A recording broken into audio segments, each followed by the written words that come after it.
That sudden light had blinded us all. Now, gradually, the room, this stray, gray corner of the world, came back to us. The phone rang. I read the last line or two, keyed in Alt F and S, and leaned over to turn down the volume on Son House's Death Letter Blues. She a good old gal, gonna lay there till Judgment Day. The computer chirred briefly to itself. Outside the window, a spindly orange spider coursed along a web that was visible one moment, invisible the next, as the spider's motion carried it into and out of moonlight. "I'm sorry to bother you at this hour," a voice that sounded like a lot of my students. Young, not from New Orleans or the South, reluctant to release, in a way you sensed more than heard, the ends of words. "We're trying to reach Mr. Lewis Griffin, the author." "This is Lew. What can I do for you?" "Excuse me, sir. You're the one who wrote The Old Man?" "I'm afraid so." But it had gone permanently out of print, like many of our civil liberties, sometime during the Reagan-Bush dynasties. "All right." He turned to speak to someone, turned back. "This is kind of complicated." I waited. "Mr. Griffin, my name is Craig Parker. I'm a fourth-year medical student currently assigned to the emergency room at University Hospital." "That's Hotel Dieu, right?" "It used to be, yes, sir.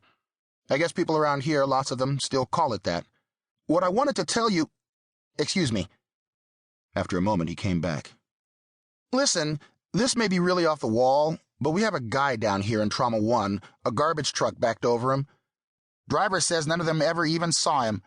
Hard to tell how much damage the truck did, anyway.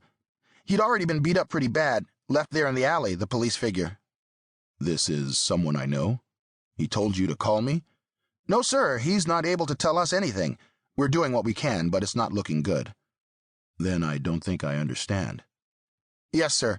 Well, as I said, it's complicated, and a real long shot. Excuse me a moment, sir." Someone close by him spoke insistently. He responded, listened, responded again. Then he was back. "Sorry, things are pretty hectic down here. All we need now is— Shit! Mr. Griffin, can I call you right back? 2 minutes, tops." "Sure." It was closer to 20. I sat watching the cursor blink on the screen before me, checked out the spider's catch, listened to Blind Willie, Robert and Lonnie Johnson, Blues Night on WWOZ. I thought about Buster Robinson, dead, 10, 12 years now? Singing the refrain of Going Back to Florida, in a club on Dry Aids when a bullet meant for someone else dissected his aorta and left him suspended forever on the 7th. I'd learned a lot from Buster. A lot about the blues, later on, more important things. "I do apologize," the young man Parker said when he rang back. "Here's what I called about. The guy I told you got run over, worked over before that, he's a John Doe. Brought in with no name or ID, nothing. But afterwards, one of the nurses thought to look through his clothes piled into the corner and found a paperback book in his back pocket. Looks like it's seen hard times, same as he has. That or he's had it a while." "The Old Man?" "Yes, sir. There's an inscription on the title page. To David. Then something in Latin. Non enum puissant militaris puere dauco extucier. The sons of military men can't be raised on carrots." "And your signature?" 2 hands, one of terror, another of hope, tore at my heart. "Can you tell me what your patient looks like?" "Afro-American male, probably late 20s, 6 feet or so, I'd say, maybe just over, and lean.